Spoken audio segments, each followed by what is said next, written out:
ಚನ್ನಪಟ್ಟಣದಲ್ಲಿ lockup death ಆರೋಪ. ಬೆಂಗಳೂರು ದಕ್ಷಿಣ ಜಿಲ್ಲೆಯ ಚನ್ನಪಟ್ಟಣ ಎಂಕೆ ದೊಡ್ಡಿ ಪೊಲೀಸ್ ಠಾಣೆಯಲ್ಲಿ ಘಟನೆ. ಕಳ್ಳತನ ಆರೋಪದಲ್ಲಿ ಬಂಧನವಾಗಿದ್ದ ಆರೋಪಿ ರಮೇಶ್ ಎಂಬಾತ ಲಾಕಪ್ ಡೆತ್ಗೆ ಬಲಿ. ಠಾಣೆಯಲ್ಲಿ ನೇಣು ಬಿಗಿದ ಸ್ಥಿತಿಯಲ್ಲಿ ಶವ ಪತ್ತೆ. ಪೊಲೀಸರು ಹೊಡೆದ್ರ ಅಥವಾ ನೇಣಿಗೆ ಶರಣಾದನ? ಅನುಮಾನ ಮೂಡಿಸಿದ ಪ್ರಕರಣ. ಚನ್ನಪಟ್ಟಣ ಸಾರ್ವಜನಿಕ ಆಸ್ಪತ್ರೆಯಲ್ಲಿ ಮೃತದೇಹ.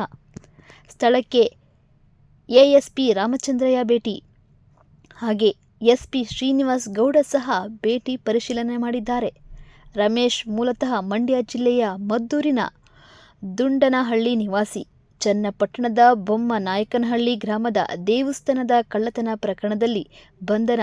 ರಮೇಶ್ ಜೊತೆಗೆ ಮಗ ಮಂಜು ಎಂಬಾತನೂ ಸಹ ಬಂಧನವಾಗಿದ್ದಾರೆ. ಈಗ ಮಗ ಮಂಜು ಎಂಕೆ ದೊಡ್ಡಿ ಠಾಣೆಯಲ್ಲಿ ಬಂದಿ. ಚನ್ನಪಟ್ಟಣದಲ್ಲಿ ಲಾಕಪ್ ಡೆತ್, ಮೃತ ರಮೇಶ್ ಕುಟುಂಬಸ್ಥರ ಆಕ್ರಂದನ. ಚನ್ನಪಟ್ಟಣ ಸಾರ್ವಜನಿಕ ಆಸ್ಪತ್ರೆಯಲ್ಲಿ ಮೃತದೇಹ. ಅಪ್ಪನ ಸಾವಿಗೆ ಮೃತರ ಮಕ್ಕಳ ಆಕ್ರೋಶ.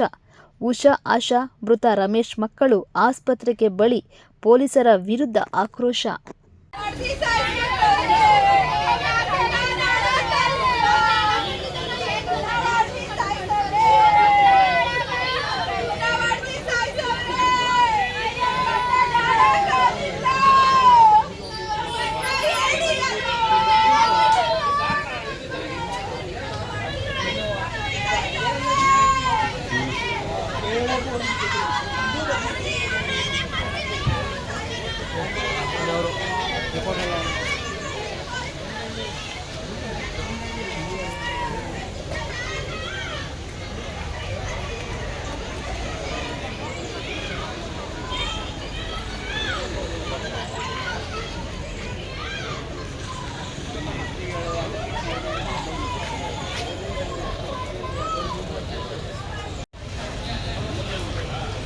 Berapa ini mobile?